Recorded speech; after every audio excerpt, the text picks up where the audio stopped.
says, Sheikh, is it true that when someone dies, we should not cry because the dead soul will feel pain?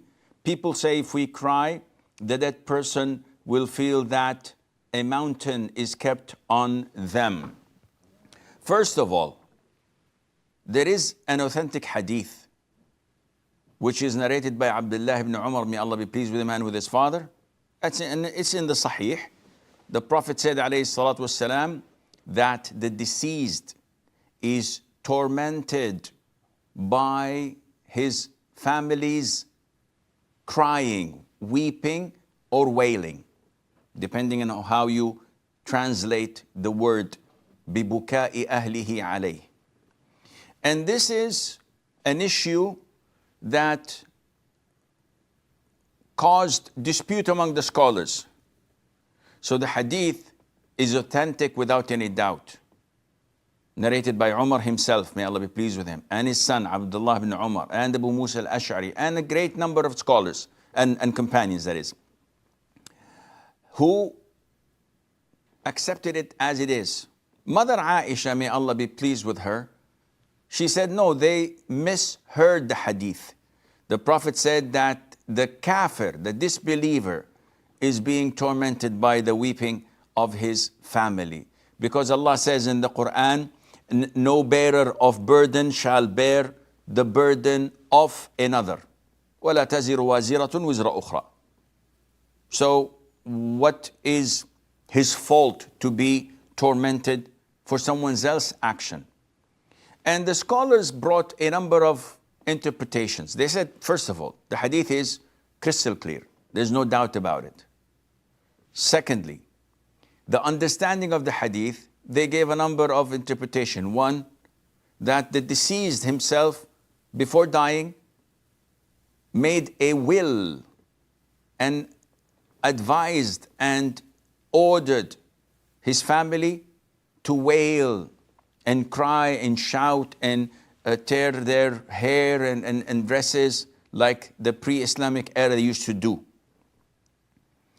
Another interpretation is that he knows that this is the custom of the women and the people in his community, yet he did not tell them not to do that.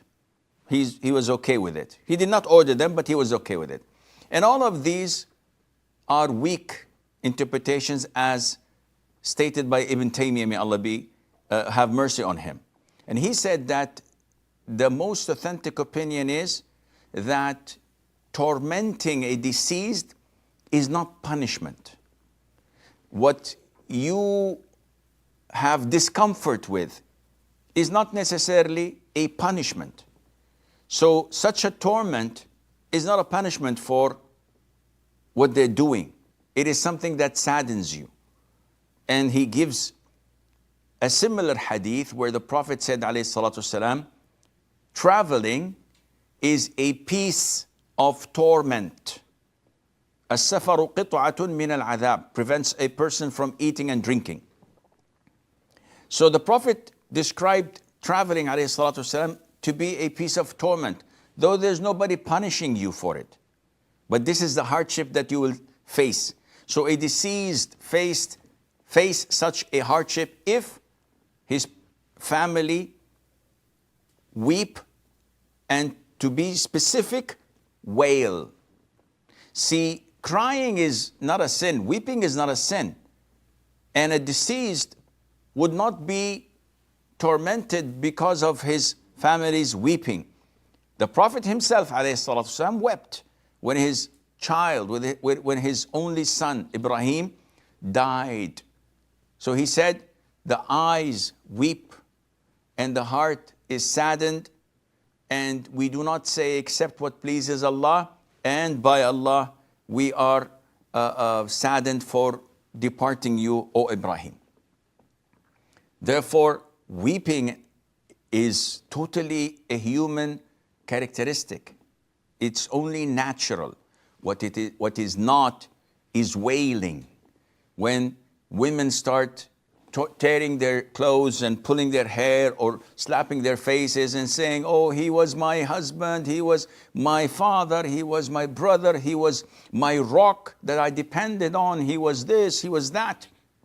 This is when the deceased would be tormented, and if he ordered that, he would be punished for it. And there are so many hadiths stating that there is an angel pinching the deceased, telling him, are you like what they're saying? Are you her rock? Are you this? Are you that? So this is a form of it, and Allah Azza wa Jal knows best.